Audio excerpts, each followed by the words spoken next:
9 नवंबर साल 2019 वो दिन याद है आपको, जब 500 साल के इतिहास को बदलने वाला वो फैसला सुनाया गया था। तत्कालीन चीफ जस्टिस रंजन गोगोई की बेंच ने वो फैसला सुनाया, जिसके बाद पूरी दुनिया में फैले हिंदू और हिंदू धर्म को मानने वाले लोगों ने खूब जश्न मनाया।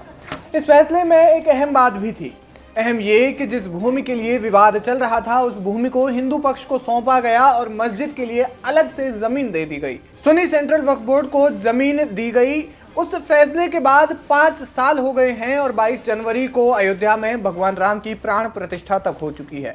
इस दृश्य को पूरी दुनिया ने देखा। इसकी दिव्यता और भव्यता की साक्षी पूरी दुनिया बनी। अब राम मंदिर तो बन गया है, लेकिन जो मस्जिद बनने वाली थी उसका क्या हुआ? इस वीडियो में हम उसी मस्जिद के बारे में जानने की कोशिश करेंगे। जिस स्थान पर मस्जिद बनने जा रही है और मस्जिद के लिए जो जमीन तय की गई है वो जमीन एकदम खाली है। जमीन में एक गड्ढा तक नहीं खुदा है। मस्जिद बनाने के लिए मस्जिद कमेटी बनी, नक्शा बना, नई मस्जिद की फोटो जारी होती रही, लेकिन 5 साल बाद भी वहां पर ना एक ईंट रखी गई और ना ही 1 इंच गड्ढा खुदा।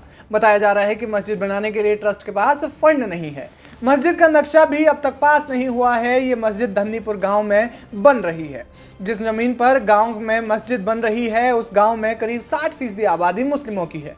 जिस जमीन पर मस्जिद बननी है उसकी दीवार पर एक पोस्टर चिपका हुआ है जिस पर लिखा हुआ है अ मास्टरपीस इन मेकिंग। लेकिन मास्टरपीस कब बनेगा, इसके इंतजार में सब हैं। लोगों का कहना है कि कभी यहाँ पर स्कूल तो कभी कॉलेज, कभी अस्पताल खोलने की बात चली।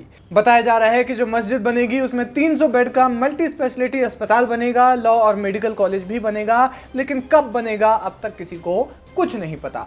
मस्जिद बनाने के लिए बने trust Indo Islamic cultural foundation के प्रवक्ता अतहर हुसैन की माने तो मस्जिद का नक्शा अयोध्या विकास प्राधिकरण ने पास कर दिया था। मस्जिद के नक्शा पास होने के बाद मस्जिद बनाने के लिए बने इंडो इस्लामिक कल्चरल फाउंडेशन ने एक मस्जिद डेवलपमेंट कमेटी बनाई। इसका प्रमुख मुंबई के अरफात शेख को बनाया गया। फिर जब अरफात शेख मस्जिद निर्माण के लिए फंड रेजिंग का काम करने लगे तो कई जगह से मस्जिद के स्ट्रक्चर के रीडिजाइनिंग का सुझाव आया। कुछ लोगों ने मौजूदा स्ट्रक्चर को बदलने का सुझाव दिया और उसका तर्क ये दिया कि मौजूदा स्ट्रक्चर प्रतीकात्मक रूप से मस्जिद नहीं लग रहा है। इसमें मीनारें और गुंबद नहीं है जो कि होना चाहिए। इस पर दोबारा से डिजाइन रीस्ट्रक्चर हो रही है और अगले 1.5 से 2 महीने में मस्जिद का स्ट्रक्चर रीडिजाइन हो जाएगा, ऐसा बताया जा रहा है। इसके बाद उसका नक्शा दोबारा से अयोध्या विकास प्राधिकरण में पास होने के लिए लगाया जाएगा और फिर मस्जिद निर्माण का काम आगे बढ़ेगा। अब मस्जिद कब बनेगी किसी को नहीं पता। कब ये काम शुरू होगा और कब जाकर वो काम खत्म होगा इसका किसी को नहीं पता। और ये एक अहम सवाल भी है क्योंकि 5 साल हो चुके हैं। राम मंदिर बनकर लगभग पूरी तरीके से तैयार होने ही वाला है। राम मंदिर की प्राण प्रतिष्ठा हो चुकी है, लेकिन दूसरी ओर जिस धन्नीपुर गांव में 5 एकड़ जमीन में जो मस्जिद बननी थी उस मस्जिद की जमीन में 1 इंच गड्ढा तक नहीं खुदा है, ना ही 1 ईंट रखी गई है। बस दीवार पर एक पोस्टर चिपकाया गया है जिस पर लिखा है अ मास्टरपीस इन मेकिंग। सवाल यही है कि ये मास्टरपीस कब बनेगा। वीके न्यूज, राष्ट्र के नाम।